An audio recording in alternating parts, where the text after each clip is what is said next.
Assalamualaikum warahmatullahi wabarakatuh. Innal hamdalillah nahmaduhu wa nasta'inuhu wa nastaghfiruh wa na'udzu billahi min shururi anfusina wa min sayyiati a'malina may yahdihillahu fala mudilla lahu wa may yudlil fala hadiya lahu. Asyhadu an la ilaha illallah wahdahu la syarika lahu wa asyhadu anna Muhammadan abduhu wa rasuluh. Allahumma salli wa sallim wa barik ala nabiyyina Muhammad wa ala alihi wa sahbihi ajma'in, amma ba'd. Bapak Ibu jamaah rahimakumullah, sahabat Radio Mas FM di mana berada, alhamdulillah pada pagi hari ini kita masih diizinkan oleh Allah Subhanahu wa taala berkumpul di Masjid Al-Hidayah. Semoga Allah selalu memberikan hidayah, taufik kepada kita semua sehingga kita bisa beribadah dengan istiqamah sehingga meraih husnul khatimah. Kita masih bersama-sama mengkaji kitab Cara Mudah Belajar Islam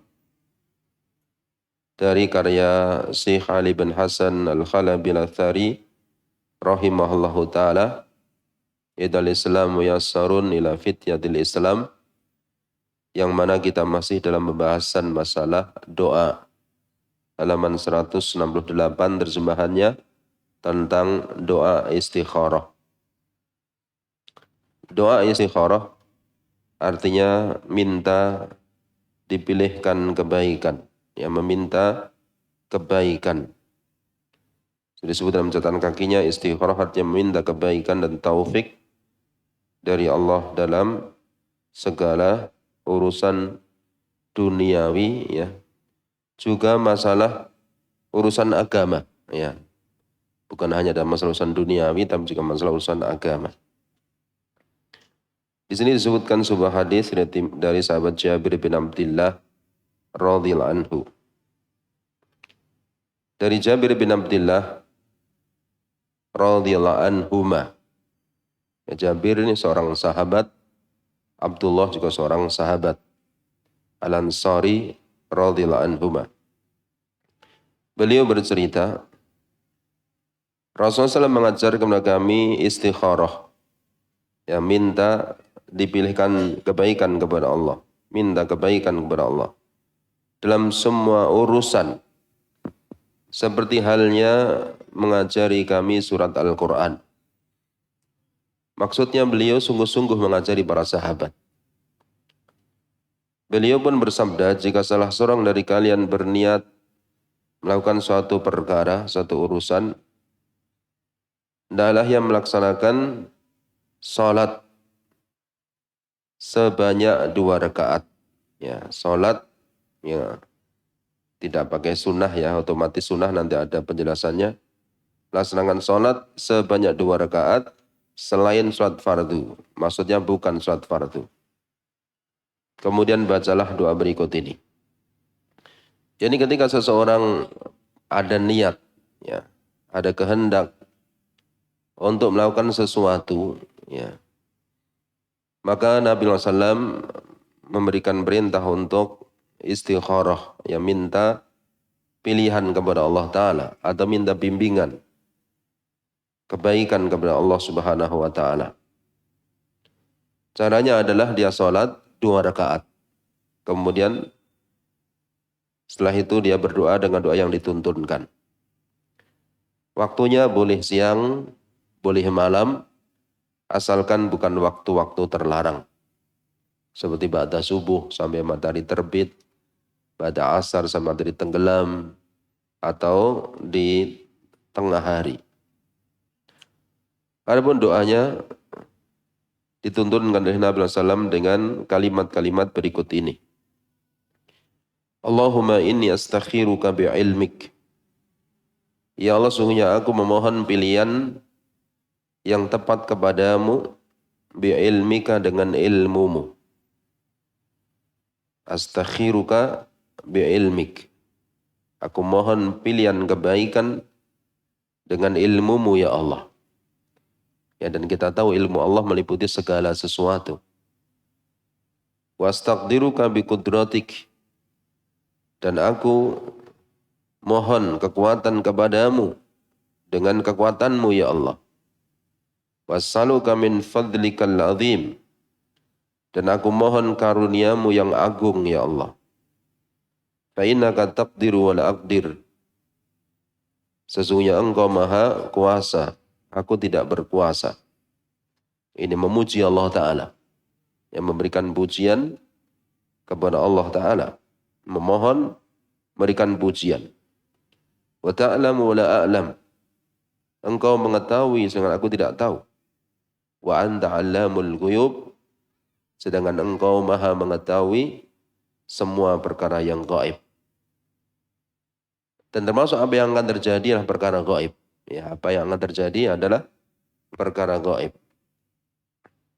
Allahumma in kunta ta'lamu anna hadzal amra khairul li fi dini.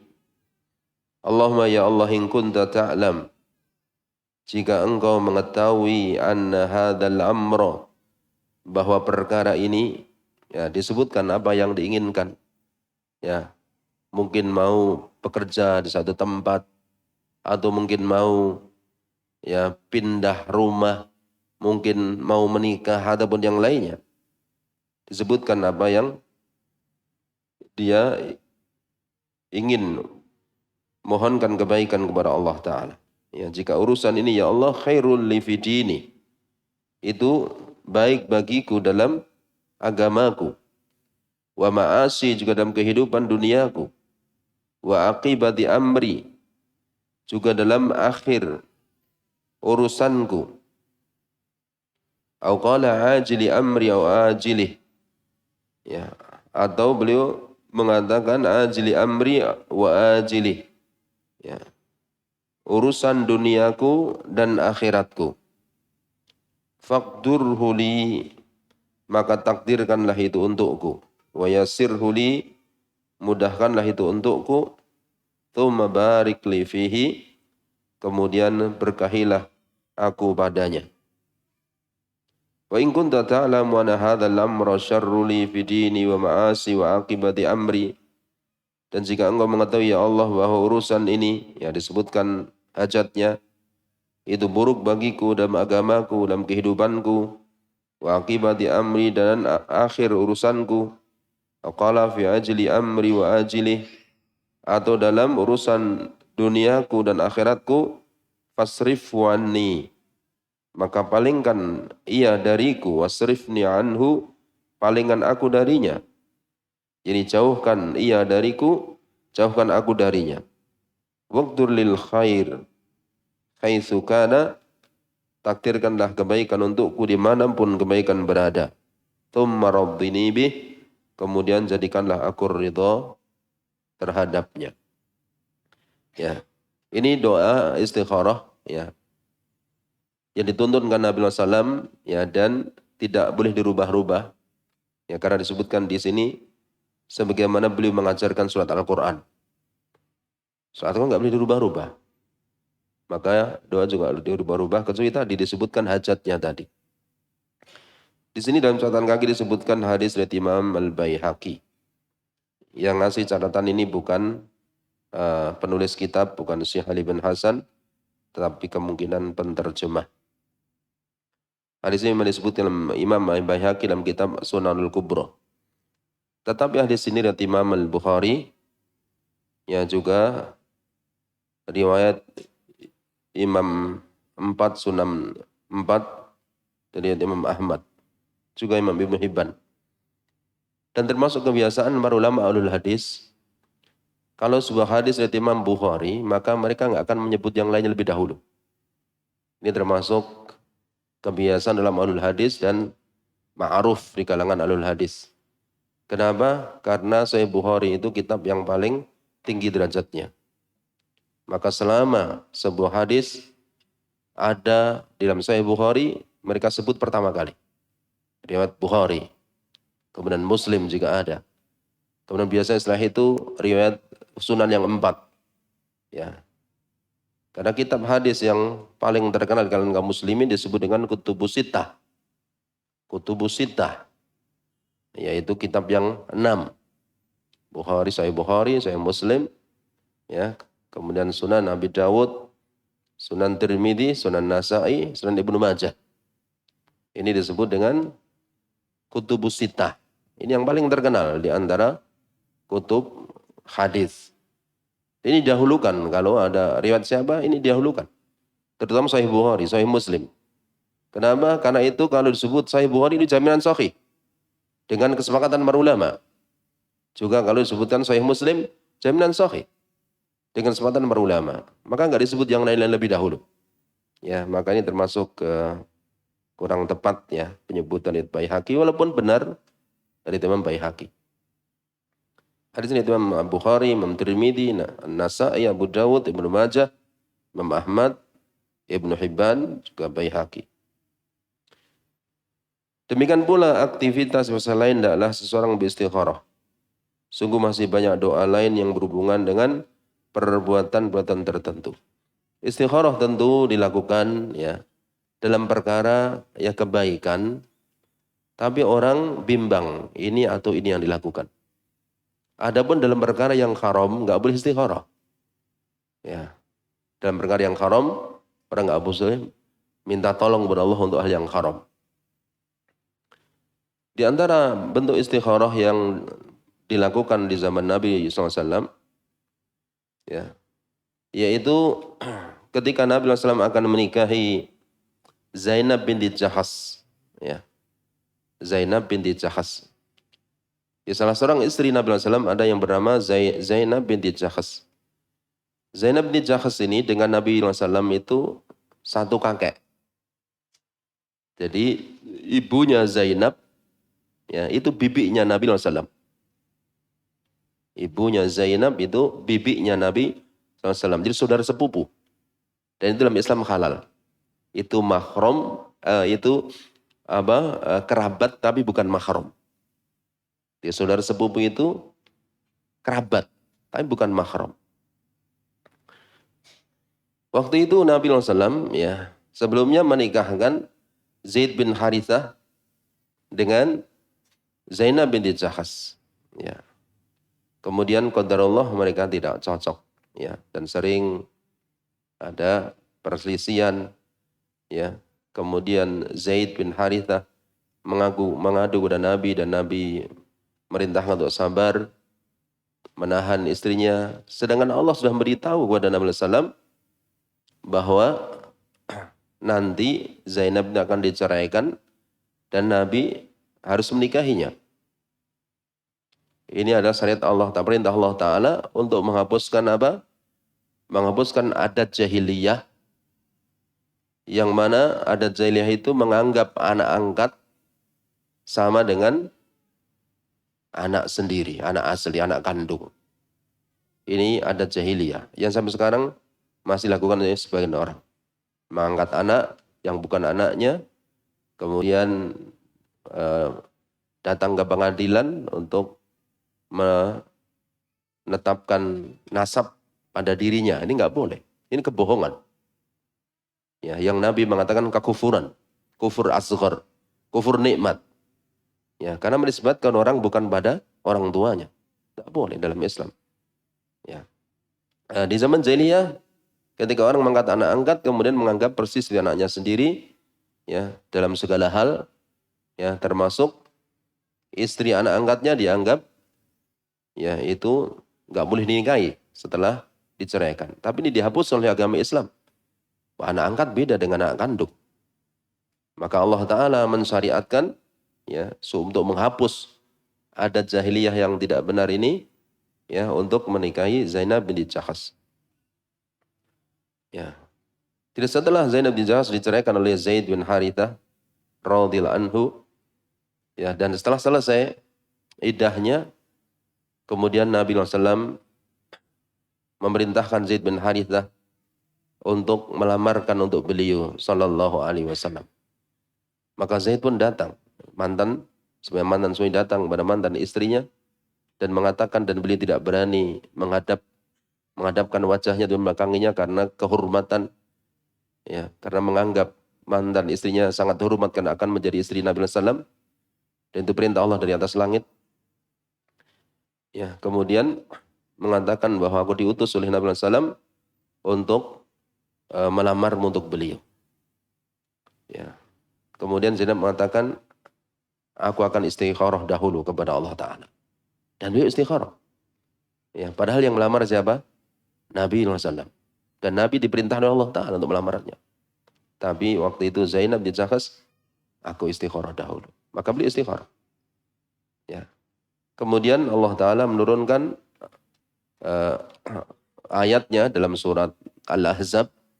Ya, Allah menikahkan langsung Zainab dengan Nabi SAW dengan Zainab. Ya, langsung di atas langit tanpa wali. Inilah keistimewaan istri beliau Zainab binti Jakhas.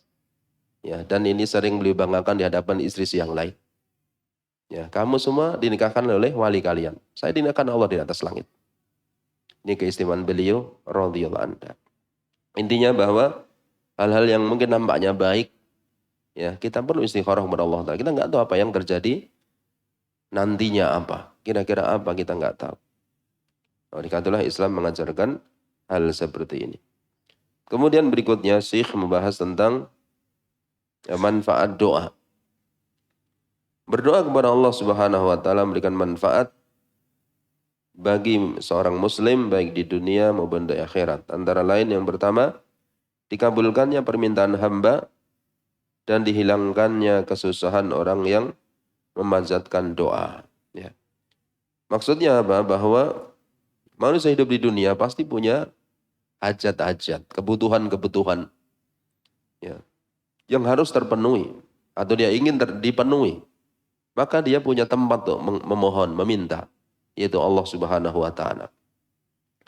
Juga kadang-kadang orang mendapatkan musibah-musibah yang dia berat untuk menanggungnya. Ya, maka dia bisa minta tolong kepada Allah Subhanahu wa taala. Dan berdoa kepada Allah ini bentuk ibadah, bahkan ibadah yang besar. Sebagaimana di awal pembahasan yang telah dibahas, ya, sabda Nabi SAW, ad-du'a'u wal ibadah. Doa adalah ibadah. Jadi doa itu ibadah yang besar. Dan Allah Subhanahu wa taala dalam Al-Qur'anul Karim mengabadikan banyak doa-doa para nabi, para rasul. Ya. Doa Nabi Adam alaihissalam, doa Nabi Nuh, doa Nabi Ibrahim, doa Nabi Musa, doa Nabi Isa. Para nabi-nabi, para rasul. Allah abadikan dalam Al-Quran. Maka doa ini ibadah yang besar. Mereka itulah tidak benar ucapan sebagian orang, ya, yang mengatakan bahwa Allah itu maha tahu, nggak perlu berdoa, ya, cukup dengan hatimu, ya, jangan berdoa kepada Allah, kamu itu berarti suudzon kepada Allah, ya, seolah-olah Allah nggak ngurusi kamu, dan semacam itu yang diucapkan oleh sebagian orang, ya, dan tertulis dalam sebagian buku-buku. Ini nggak benar, ya. Itu ibadah kepada Allah Ta'ala. Itu menunjukkan orang itu membutuhkan Allah Ta'ala. Dia butuh kepada Allah. Dia merendahkan diri kepada Allah. Ya. Maka hukum asalnya nggak boleh orang minta kepada manusia. Nggak boleh hukum asalnya. Tapi mintanya kepada Allah. Orang minta itu merendahkan diri. Haknya kepada Allah Ta'ala. Ya. Demikian pula tidak benar orang yang mengatakan doa itu nggak ada faidahnya. Ya. Karena kalau kamu berdoa dengan sesuatu yang sudah Allah takdirkan, nggak usah doa, datang juga. Kalau kamu berdoa dengan sesuatu yang Allah nggak takdirkan, kamu doa juga nggak akan datang. Pernah dengar itu? Ya. Itulah yang menjadikan Imam Ibnul Qayyim menyusun satu kitab untuk menjawab itu. Ya, yaitu kitab Ad-Da' wa Dawa. Ya, beliau jawab dalam kitab tersebut. Ya. Ad-Da' wa Dawa, penyakit dan obatnya. Kata beliau ini nggak benar ucapan seperti ini. Ya, ada orang itu nggak usah doa nggak ada gunanya. Ya. Karena kalau kamu berdoa dengan sesuatu yang sudah ditakdirkan, nggak usah doa pun terjadi. Ya. Kamu berdoa dengan sesuatu yang enggak ditakdirkan, kamu doa juga enggak akan dikasih, enggak ditakdirkan. Ya, kata Imam Al-Qayyim, ada satu poin yang orang ini lupa. Orang ini lupa. Ya, di sana ada, ya. Dengan doa kamu dikasih. Ya, ada takdir yang menyatakan kamu doa dikasih. Kamu enggak doa enggak dikasih, takdirnya begitu. Lupa dia. Ya, itu dijawab Imam Al-Qayyim dalam kitab beliau Ad-Da'wah. Yang kedua, meraih kemaslahatan serta mencegah keburukan baik dalam urusan agama maupun dunia. Ya. Orang butuh apa minta kepada Allah. Lihatlah kisah Nabi Musa alaihissalam. Antum kalau baca kisah Nabi Musa dalam surat Al-Qasas. Surat Al-Qasas.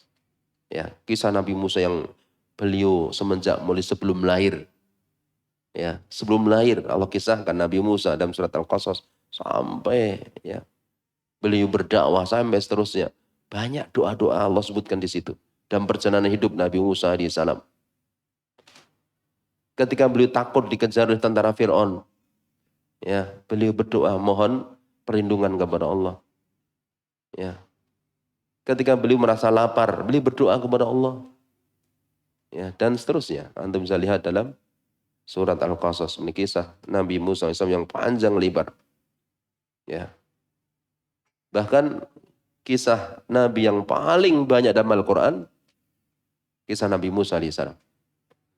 Nama Nabi yang paling banyak disebut dalam Al-Quran, Nabi Musa alaihissalam. Ya. Kemudian yang ketiga, kembali kepada Allah dan tertolaknya segala keresahan yang menghimpit dada. Ini bahasa Arabnya al-luju'u ilallah wa daf'ul humum. Ya, al-luju'u ilallah ya, di sini artinya kembali kepada Allah. Kata kembali kepada Allah itu kalau dalam bahasa Indonesia kan kadang-kadang oh dia telah kembali kepada Allah, meninggal dunia. Ya.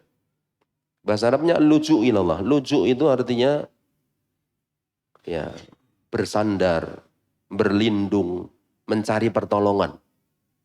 Ya. Mereka dalam bahasa Arab panti asuhan itu juga disebut maljaul aitam. Malja aitam. Tempat lucunya anak yatim. Ya. Orang-orang yang dapat suaka, ya. Orang yang mencari suaka, lajiin. Ya, orang yang mencari suaka ke negara lain karena di negaranya nggak aman. Lajiin, orang-orang yang mencari perlindungan. Ya, jadi lucu ilallah artinya apa? Dia bersandar kepada Allah. Berlindung, cari pertolongan kepada Allah. Jadi dengan doa itu orang mencari pertolongan kepada Allah. Orang hidup kan banyak masalah. Banyak masalah. Ya. Maka dengan ada syariat doa, kita punya solusi. Allah yang mendengar, Allah yang melihat, Allah yang maha kuasa. Ya. Dan banyak sekali Allah Ta'ala dalam Al-Quran mengisahkan tentang ijabatu doa. Ya, ijabah doa. Ijabah doa. Ya. Tahu nggak kita bahwa banjir besar di zaman Nabi Nuh alaihissalam dengan sebab doa Nabi Nuh? Nah, so doa Nabi Nuh alaihissalam. Ya. Nabi Yunus alaihissalam yang dimakan oleh ikan, ditelan oleh ikan, beliau bisa selamat dengan sebab doa yang beliau lantunkan. Nabi Zakaria yang mandul, istrinya mandul, punya anak Nabi Yahya dengan sebab doa. Ya. Dan lain-lain yang Allah sebut dalam Al-Quran banyak sekali. Ya. Bahkan Syekh Utsaimin rahimahullah dalam kitab beliau Ushulul Iman, beliau menyebutkan bahwa di antara bukti tanda-tanda adanya Allah adalah fenomena pengkabulan doa. Di antara bukti Allah itu ada, ya adalah fenomena pengkabulan doa. Kan orang minta dikasih. Kalau nggak ada kan nggak dikasih. Ya, tapi tentu ngasihnya itu sesuai dengan kehendak Allah. Ya, jangan sampai ditipu oleh orang umpamanya, ya Katanya Allah alam ya, saya pernah dengar zaman dahulu ya ada guru yang ngajari kepada anak-anak sekolah ya, ayo kamu minta kepada Tuhan. Ya, kamu merem minta permen kepada Tuhan. Ya, dah dibuka matanya, ada enggak? Enggak ada permennya. Tuhan enggak ada. Coba merem lagi. Minta permen kepada bu guru. Ya, bu gurunya keliling ngasih permen. Nah, berarti bu guru ada toh. Berarti kalau minta Tuhan kan enggak ada. Dia orang ateis ya kita. Ya. Allah mengabulkan doa dengan masyiahnya. Ya. Dan banyak sekali orang-orang yang mengalami dikabulkannya doa zaman dahulu zaman sekarang. Baik secara langsung maupun tidak langsung. Ya. Wadaful humum. Ya, dan menolak kesusahan. Mungkin orang susah dalam berbagai hal ya, akan hilang kesusahan tersebut dengan doa. Ya, dengan doa. Ada orang-orang yang kebingungan ya. Kemudian hilang kebingungannya dengan doa. Saya pernah lihat sebuah video kisah seorang pendeta ya dari Texas masuk Islam ya, namanya Yusuf Estes ya, yang beliau sekarang Masya Allah ya jadi dai di Amerika dan jadi sebab ribuan orang masuk Islam. Hafizahullah ta'ala ya. Itu beliau sebelumnya seorang pendeta, keluarganya pendeta ya, istrinya, bapaknya, dia semuanya orang Nasoro, tapi alirannya beda-beda. Sehingga kitab sucinya beda. Ya, kemudian mereka sering baca kitab suci mereka, kadang-kadang ada perbedaan-perbedaan. Ya, dan mereka sangat membenci kaum muslimin. Qadarullah, kan mereka selain pendeta juga bisnis. Ya, qadarullah mereka bisnis seseorang dari Mesir, namanya Muhammad Al-Misri, yang kemudian dia ini lulusan Al-Azhar, sehingga dia paham tentang agama Islam. Dia sering dialog. Ya, akhirnya bapaknya masuk Islam. Kemudian ada temannya masuk Islam. Temannya juga mantan pendeta. Ya. Kemudian dia ada kecenderungan masuk Islam. Ya. Kemudian dia mau ngomong pada istrinya, takut. Nanti kalau saya masuk Islam dicerai istri saya. Istrinya minta cerai. Dia mau mengutarakan, istrinya langsung, kamu mau Islam ya? Oh enggak, saya enggak akan masuk Islam. Malah istrinya ngomong, kalau kamu mau Islam ya sudah, saya mau masuk Islam. Akhirnya istrinya masuk Islam. Wah, dia bingung. Tadi udah bilang enggak akan masuk Islam. Ya. Akhirnya dia bingung, saking bingungnya kemudian dia sujud. Ya, dan mengatakan saking bingungnya dia. Ya, beliau bercerita, hafizahullah. Beliau sujud dan mengatakan, God, if you dare guide me. Ya. Ya Tuhan, jika Engkau memang ada, berilah petunjuk kepada aku. Setelah itu dia bangkit dan pelong hati untuk masuk Islam. Ya, kebingungan melandanya. Ya, sebelumnya. Tapi dengan dia bersujud, kemudian dia berdoa dengan bahasa yang beliau tahu. Ya, kemudian Allah berikan hidayah dan pelong masuk Islam. Dan sekarang ya kita tahu bagaimana usaha beliau, Masya Allah. Ya, pernah kedatang ke Indonesia sekali. Ya, bahkan beliau yang pernah saya baca dari kisah juga, ya mungkin 24 jam hanya tidur 2-3 jam, selainnya untuk dakwah. Hafizahullah ta'ala. Jadi banyak orang-orang yang dengan doa itu dapat hidayah, banyak sekali. Orang bingung mana yang benar. Agama yang benar itu mana sih? Minta kepada Allah. Minta petunjuk kepada Allah. Allah akan beri. Banyak golongan-golongan, partai-partai, kelompok-kelompok. Mana yang benar sih? Doa kepada Allah. Allah Al-Hadi. Allah memberikan petunjuk. Ya. Di zaman Masya Allah kita informasi semua terbuka. Ya, segala berita di mana terbuka. Ya, orang ngomong bicara agama sembarangan terbuka. Banyak orang bingung. Ya, bingung. Minta kepada Allah petunjuk. Insya Allah akan beri. Ya, jadi kita alhamdulillah sebagai kaum muslimin punya Allah di tempat memohon, meminta, mengadu, ya. Dan semua tentu dengan kehendak, dengan hikmah Allah Subhanahu wa taala.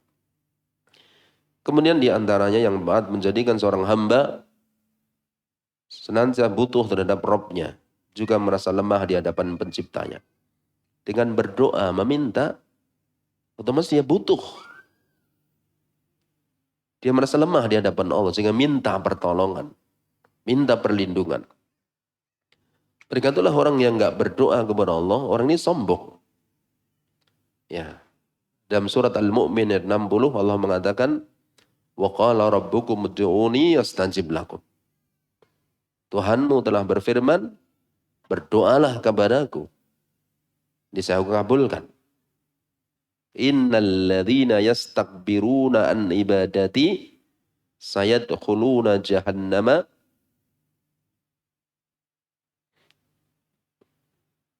Innal ladzina yastakbiruna an ibadati sayadkhuluna jahannama dakhirin. Sesungguhnya orang-orang yang bersombong dari beribadah kepadaku, maka mereka akan masuk neraka jahanam dalam keadaan hina.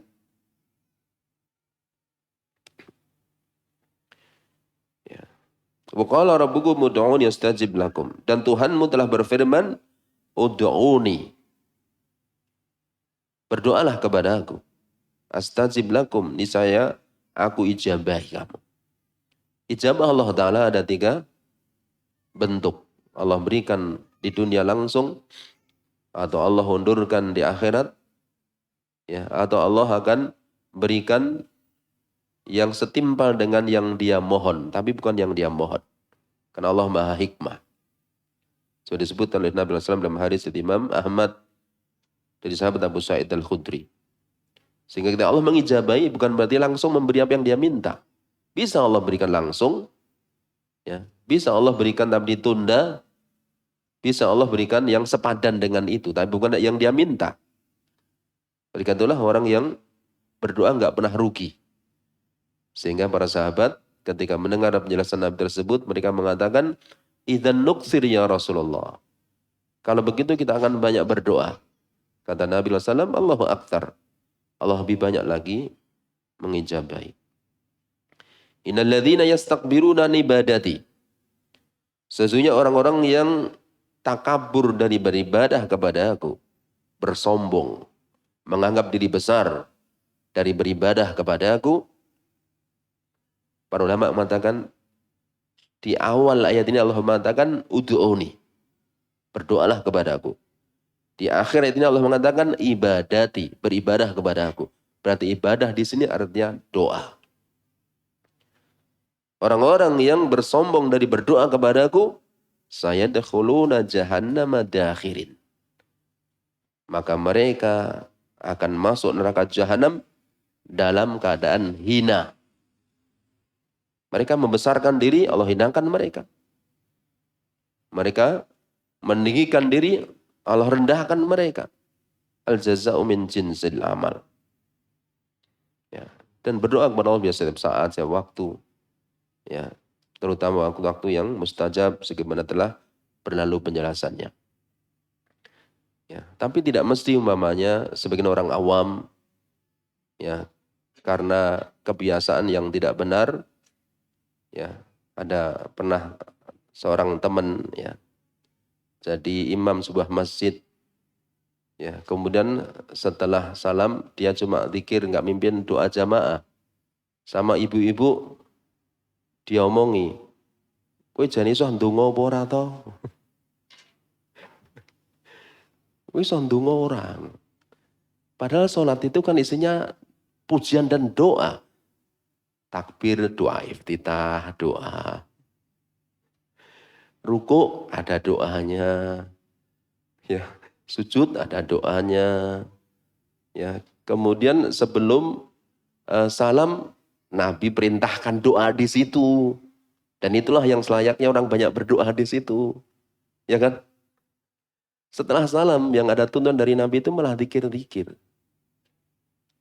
Apa doa nggak boleh? Boleh aja doa. Tapi jangan anggap itu wajib. Boleh, boleh aja. Orang saya ingin berdoa, ya silakan berdoa. Tapi jangan mewajibkan orang. Ya. Ini segera contoh saja. Kebiasaan yang terjadi kadang-kadang dianggap sebagai hal yang wajib kemudian.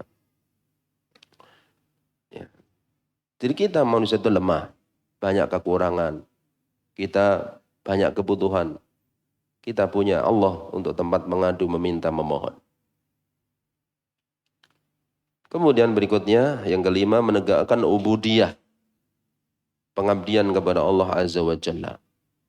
Ubudiyah, peribadahan. Yaitu ketundukan. Yang merendahkan diri. Ya, karena orang yang berdoa dia menunduk, merendahkan diri.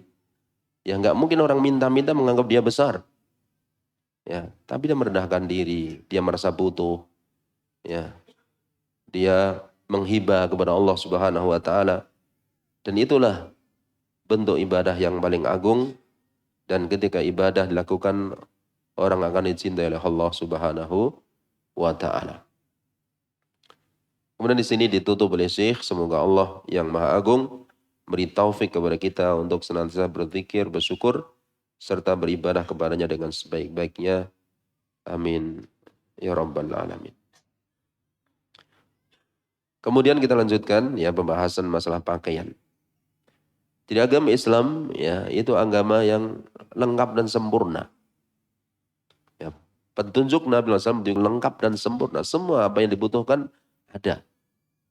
Ya, baik itu pribadi, keluarga, masyarakat, negara, antar negara. Dan itu semua dipraktekkan di zaman Nabi SAW. Di zaman Khulafaur Rasyidin. Baik berkaitan masalah akidah, ya, keyakinan, masalah ibadah, bagaimana manusia mendekatkan diri kepada Allah yang Maha Mencipta, masalah muamalah, hubungan antar manusia, ya, semua ada dalam agama kita, agama Islam. Termasuk masalah pakaian, ada juga aturan-aturannya. Pakaian Islami cermin pribadi Muslim sejati. Ya, jadi pakaian itu kan mencerminkan seseorang, ya, mencerminkan pribadi seseorang.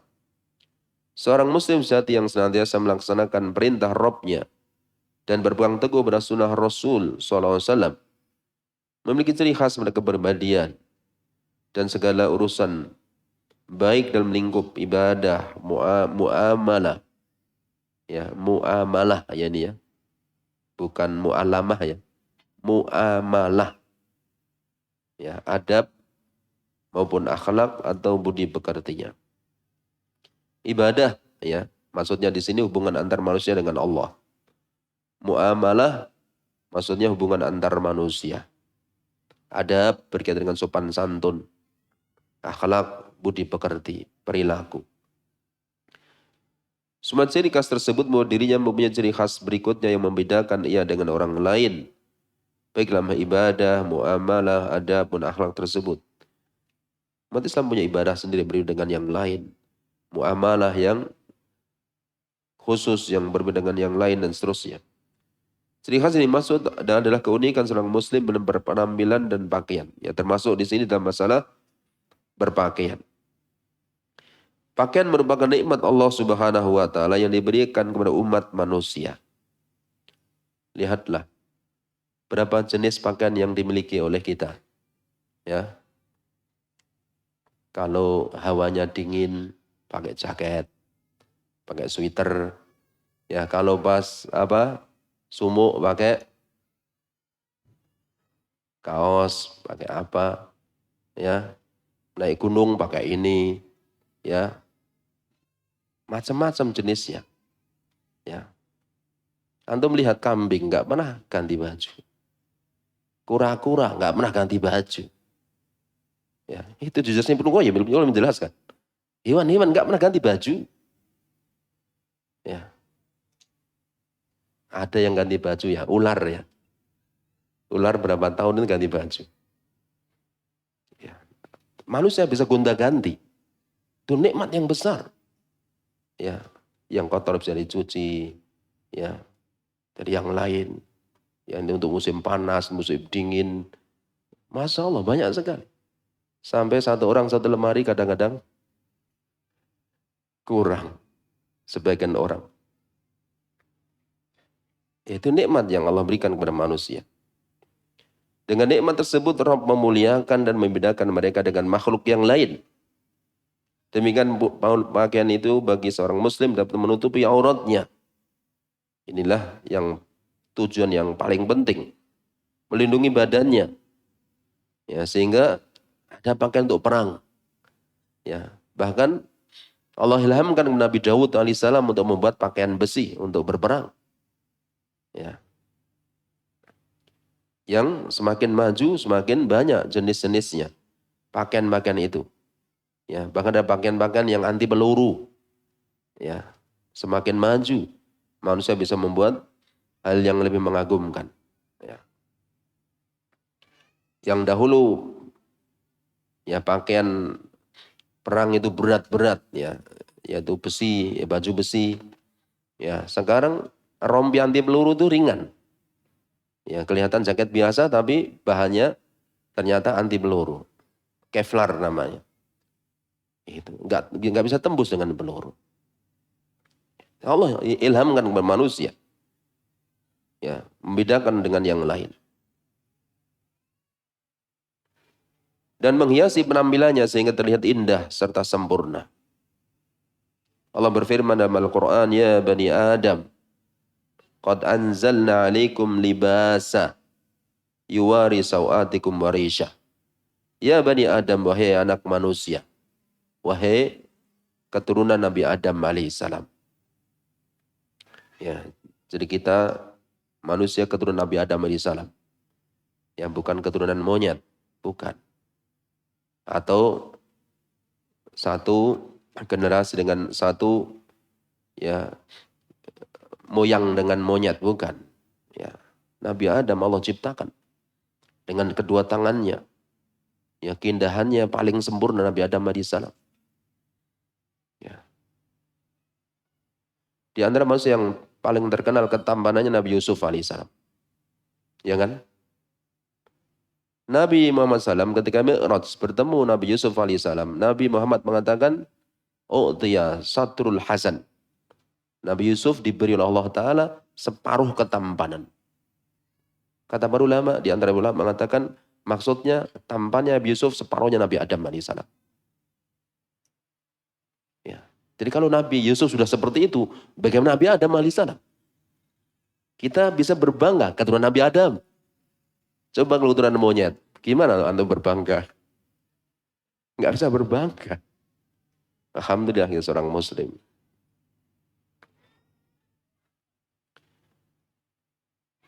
Qad anzalna alaikum libasa. Sungguh kami telah menurunkan kepada kamu pakaian yuwari sawatikum, untuk menutupi auratmu. Nah, tujuan paling utama, paling awal, ya, pakaian untuk menutupi aurat. Warisha, dan untuk perhiasan bagimu. Jadikan dirimu indah. Ya, berikatulah untuk melihat bagaimana jenis pakaian yang macam-macam sekali, ya, bentuk-bentuknya, ya, gaya-gayanya, ya. Sini kayaknya nggak ada yang sama ini, nggak ada yang seragam. Ya, nggak ada yang seragam sama sekali. Ya, kreasi manusia luar biasa. Ya, nikmat Allah Ta'ala. Ya, dan memang nggak harus sama. Ya, nggak harus sama. Pakaian nggak harus sama. Yang penting harus beriman kepada Allah, bertakwa kepada Allah. Ya, tapi jangan mengatakan semua pakaian baik, semua agama baik. Jangan gitu. Itu logika yang tidak benar. Ya. Agama yang Allah terima hanya Islam di akhirat. Ini masalah prinsip. Ya, jangan menyesal di akhirat nanti. Jangan anggap seperti pakaian, semuanya baik. Ya. Saya pernah baca, ngawur banget orang ini. Maka siapa yang menjaga pakaiannya sesuai tuntunan syariat dan penampilannya tetap sesuai syariatnya, hal itu berpotensi besar untuk menjaga kebaikan batin dan cahaya hatinya. Ya, jangan bilang sebagian orang mengatakan, ya walaupun pakaian saya jelek kayak ginian, pokoknya menampakkan bukan orang baik-baik, yang penting kan hati saya. Kemudian mengatakan Allah kan melihat hati saja. Innallaha yanzuru ila qulubikum. Sesungguhnya Allah itu melihat hati kamu, iya, dan perbuatan kamu. Dalam hadis dari Imam Muslim dari sahabat Abu Hurairah radhiyallahu anhu, Nabi SAW mengatakan, ya, innallaha yanzuru ila qulubikum wa amalikum. La, innallaha la yanzuru ila suwarikum wala ila amwalikum walakin yanzuru ila qulubikum wa amalikum. Sesungguhnya Allah itu tidak melihat wajah kamu, tidak melihat harta kamu. Tapi Allah melihat hati kamu dan perbuatan kamu. Pakaian termasuk perbuatan. Oleh karena itu Allah berfirman setelah menyebut ayat di atas, walibasut taqwa dzalika khair. Dan pakaian takwa itulah yang paling baik. Ini sebagaimana manusia itu butuh pakaian untuk memperindah tubuhnya, menampakkan indah tubuhnya, maka juga manusia butuh takwa, ya, untuk merindah dirinya. Di dalam amalannya dia harus bertakwa. Karena di antara makna amal dalam bahasa Arab, ya, di antara makna libas dalam bahasa Arab itu amal, perbuatan. Pakaian takwa ini maksud ialah beriman kepada Allah Ta'ala, takut kepada Allah Ta'ala, kemudian mengerjakan amal yang saleh.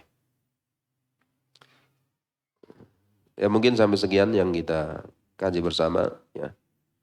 Insya Allah bisa kita lanjutkan waktu berikutnya, ya, sampai pada poin yang kedua dari pembahasan tentang masalah pakaian dalam agama Islam. Dan sebelum kita akhiri, ya mungkin ada yang ingin disampaikan, diusulkan, ditanyakan, kami persilahkan jika ada.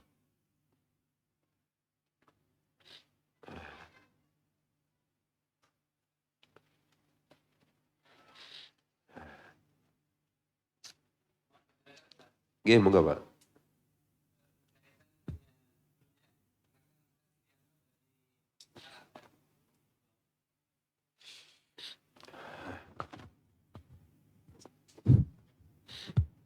Kami lanjutkan. Berkaitan dengan doa yang tadi sudah saya sampaikan, bahwa kita itu dianjurkan atau diperintahkan untuk berdoa. Yang kami mohon penjelasan adalah tentang doa, itu lebih diutamakan doa yang spesifik ataukah doa yang umum. Karena kami juga pernah ada penjelasan, itu Rasulullah itu mengajarkan kepada kita doa secara umum. Misalnya Robbana atina fid dunya hasanah, seperti itu. Tapi juga ada penjelasan yang lain bahwa doa spesifik itu tentu lebih didahulukan. Sehingga ada doa yang senantiasa diucapkan oleh saudara kita itu kan yang doanya cukup panjang, Allahumma ini memohon itu. Jadi misal memohon sehat, mohon, lalu memohon sampai dengan kematian, itu kan doanya spesifik semua. Yeah. Yang kami tanyakan yang itu, Ustaz. Jadi kita itu lebih dianjurkan, diutamakan berdoa secara umum. Misalnya kita minta keselamatan, kita minta ilmu gitu aja, ataukah yang spesifik? Sekian. Assalamualaikum warahmatullahi wabarakatuh. Waalaikumsalam warahmatullahi wabarakatuh. Ya. Dan masalah doa itu sebenarnya memang ada fikihnya, ya. Ada fikihnya. Maksudnya pemahaman tentang doa. Ada seorang ulama dari Madinah menyusun kitabnya, Syekh Profesor Dr. Abdul Razak bin Abdul Muhsin Al-Abbad, hafizahullah ta'ala. Beliau punya kitab judulnya Fiqh Adiyah wal Adhkar. Ya, fikih tentang doa dan zikir. Ada 3 jilid. Ya. Saat tebalnya saat gini ada 3 jilid. Itu hasil ceramah beliau di radio Idaatul Quran di Saudi. Ya, kemudian dibukukan setelah ceramah. Itu beliau bahas panjang lebar tentang masalah doa dan zikir dan tentang fikihnya. Termasuk apa yang ditanyakan tadi dibahas beliau di sana. Ya, mungkin sebagian saya nukilkan di sini. Pertama bahwa doa yang paling baik itu doa-doa yang ada dalam Al-Quran dan hadis. Ya, itu doa yang paling baik. Kenapa? Doa dari Al-Quran jelas datang dari Allah Ta'ala. Allah Maha Tahu.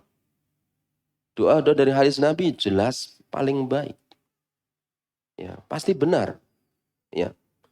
Seperti contohnya tadi yang disebutkan Rabbana atina fid dunya hasanah wa fil akhirati hasanah wa qina adzabannar. Ya, ini kan doa dalam Al-Qur'an, doa dalam hadis. Ya, wahai Rabb kami, berikanlah kepada kami kebaikan di dunia, kebaikan di akhirat. Ya, dan jagalah diri kami dari siksa api neraka. Isinya baik semua, mencakup. Jadi pertama bahwa doa yang paling baik adalah kita was-sunnah. Kemudian yang kedua bahwa boleh seseorang itu berdoa dengan doa yang enggak ada dalam kitab was-sunnah. Asal itu kebaikan untuk dunia dan akhirat. Tapi tidak boleh merutinkannya kalau enggak ada dalilnya. Ya. Jadi kalau orang itu merutinkan sesuatu, doa yang dianggap baik, kalau enggak ada dalam Alkitab was-sunnah, dia rutinkan terus-menerus. Ini bisa jadi tambahan dalam agama. Paham ya? Ya, karena agama sudah sempurna. Tapi kalau kadang-kadang dia baca, bukan dirutinkan, enggak masalah. Kalau saya ingin doa ini untuk keperluan saya, enggak masalah. Tapi jangan dirutinkan terus-menerus. Kalau enggak ada dalam Alkitab was sunnah. Ya. Kemudian doa itu bisa umum ya dan spesifik bisa. Dan Nabi mencontohkan semuanya. Ya, contoh doa-doa spesifik umpamanya ya, doa-doa di waktu pagi sore. Antum lihat. Kan banyak spesifik itu. Ya. Minta kesehatan, minta rezeki, ya kan? Doa pagi dan sore. Ini kan rinci juga. Ya. Kemudian juga Nabi SAW mengingatkan bahwa nanti ada orang-orang yang melakukan doa dengan melewati batas. Ya. Dan beliau melarangnya. Ya, nanti akan ada orang-orang yang doa dengan melewati batas. Salah seorang sahabat Nabi namanya Sa'ad bin Abi Waqqas pernah mendengar anaknya berdoa. Ya Allah, saya mohon surga kepadamu ya Allah. Saya mohon istana yang berwarna putih di surga ya Allah. Saya mohon ini, mohon ini, mohon ini. Pokoknya dipun rinci gitu. Istana putih, kemudian apa. Kata Sa'ad bin Abi Waqqas, wahai anakku, kalau kamu meminta surga aja udah. Kamu minta surga, semua dapat itu. Aku mendengar Nabi SAW mengatakan bahwa nanti akan ada orang-orang yang berlebihan, tidak dalam berdoa. Cukup. Ya. Jelas gak maksudnya? Ya? Jadi nggak perlu rinci banget, ya, kecuali kalau ada dalilnya. Kadang-kadang Nabi merinci doa-doanya. Ya, maka coba antum, ya kan ada buku Syekh Sa'id bin Ali bin Wahab al-Qahtani rahimahullahu taala, beliau menyusun kitab Hisnul Muslim namanya. Insya Allah doa-doa Alkitab Sunnah ada di situ. Ya, bisa dijadikan pegangan. Ya, doa di situ yang rinci, yang umum ada di situ insya Allah. Ya, demikian mungkin jelas bagi yang pertama. Oke, monggo.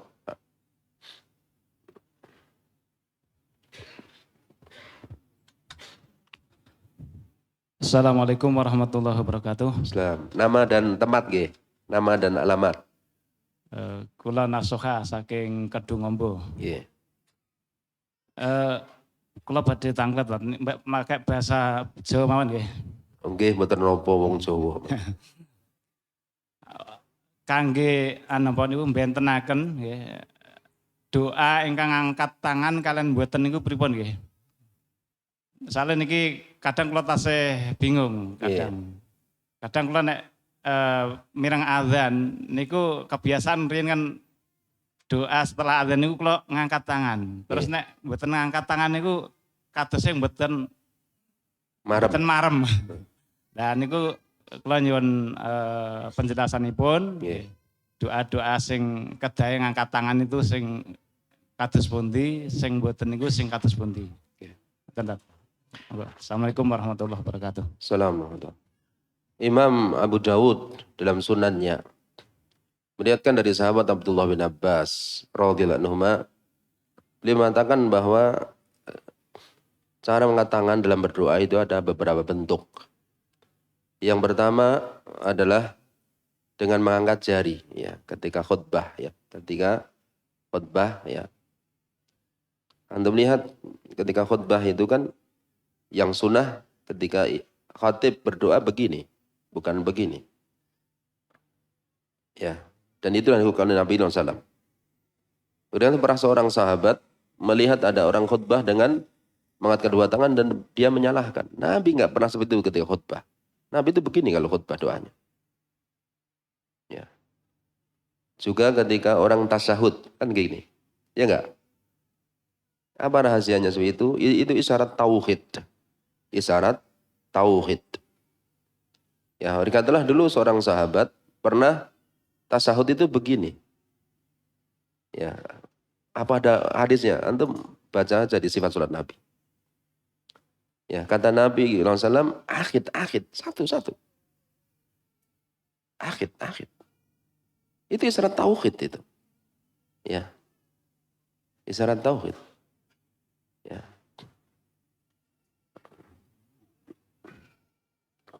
Fahiya asyaddu ala syaitan minal hadid. Dan itu lebih keras terhadap syaitan daripada pukulan besi. Kenapa? Karena tauhid. Ya. Karena tauhid. Tapi dalam sebagian terjemah buku ada yang salah menerjemahkan ya, menggerak-gerakkan itu lebih keras. Ya. Terhadap syaitan dari pukulan besi itu salah terjemah. Ya, salah terjemah. Yang benar bukan menggerak-gerakkan tapi isyarat. Isyarat ya, keesaan Allah itu. Ya, bukan menggerak-gerakkannya, isyaratnya. Ya, jadi itu diantara bentuk cara mengangkat tangan. Kemudian apabila orang itu berdoa ibtihal. Ibtihal itu artinya berdoa dalam keadaan genting. Contoh, dalam istisqa. Minta hujan. Atau ketika perang. Ya, maka Nabi SAW itu mengangkat tangannya tinggi-tinggi sampai ketiaknya kelihatan. Ya, ketiaknya kelihatan. Ya, dan punggung ini ke atas langit. Ya, punggungnya ke atas langit. Karena sungguh-sungguh meminta. Ya, kenapa sampai ketiak Nabi kelihatan? Ya, karena Nabi dahulu kadang-kadang tidak memakai komis. Kadang-kadang nggak memakai komis, tetapi memakai rida. Antum tahu rida? Rida kalau orang kayak umroh itu loh. Itu kalau gini kan kelihatan ketiaknya. Karena beliau kadang-kadang pakai rida. Orang Arab dahulu kadang-kadang pakai rida. Apa sih masih kelihatan ketiaknya? Ya. Ketika akan perang Badar, ya Nabi berdoa begini, berulang-ulang. Ya. Sampai jatuh rida beliau. Ya, kemudian diambil Abu Bakar As-Siddiq, ditaruhkan lagi, dirangkul dari belakang. Ya, cukup ya Rasulullah, Allah pasti mengabulkan permohonanmu. Itu genting akan perang, ya, dan semacamnya. Ya, mengangkat tinggi-tinggi. Ya. Kemudian yang ketiga adalah ya, ketika meminta. Meminta maka adabnya dengan menghadapkan telapak tangan ke atas. Ya, bisa dengan didekatkan, ya, bisa dengan dijauhkan, ya, atau bisa dengan dihadapkan ke wajah. Itu cara-cara yang disebutkan para ulama.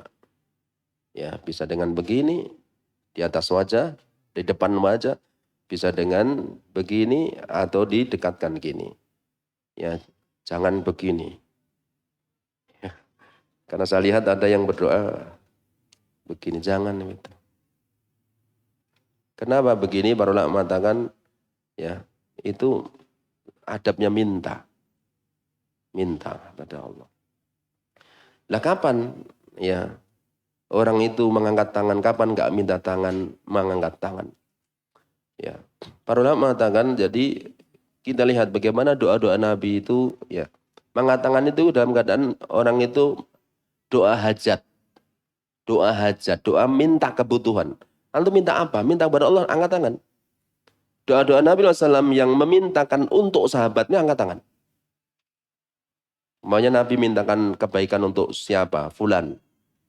Ya, angkat tangan. Atau kecelakaan fulan, angkat tangan. Ya. Angkat tangan. Ya. Jadi ketika mendoakan seseorang, angkat tangan. Ketika Nabi ziarah kubur, angkat tangan doanya. Dia angkat tangan ketika doa ziarah kubur. Ya, doa-doa untuk memintakan untuk seseorang. Itu dengan angkat tangan. Ya, dengan cara tadi, cara modelnya angkat tangan tadi. Ya. Itu doa-doa hajat, ya, doa-doa minta sesuatu kepada Allah Ta'ala, hukum asalnya angkat tangan. Ya, kita minta keperluan apa? Angkat tangan hukum asalnya. Ya. Tapi doa-doa yang bukan doa-doa hajat dan Nabi SAW memang benar-benar nggak ada riwayat angkat tangan, ya nggak harus angkat tangan. Ya, tidak harus angkat tangan. Dan kalau kita minta, kita mendoakan untuk orang tua kita, saudara kita, atau siapa orang, angkat tangan. Ya. Ketika Nabi mendoakan Amr bin Qais, ya saudara Abdullah bin Qais, dia angkat tangan beliau. Beliau angkat tangan. Ya. Dan lain-lain ya. Jadi kalau minta hajat, minta kebutuhan dengan angkat tangan. Ya, tapi kalau doa-doa yang memang doa-doa rutin yang dituntunkan dan nggak ada riwayat angkat tangan, ya sebaiknya nggak angkat tangan. Kalau ragu-ragu, ya nggak masalah angkat tangan, nggak apa, juga nggak apa-apa insya Allah. Dimaafkan, Allah itu maha pengampun. Gitu nggih, Mas Nasuka.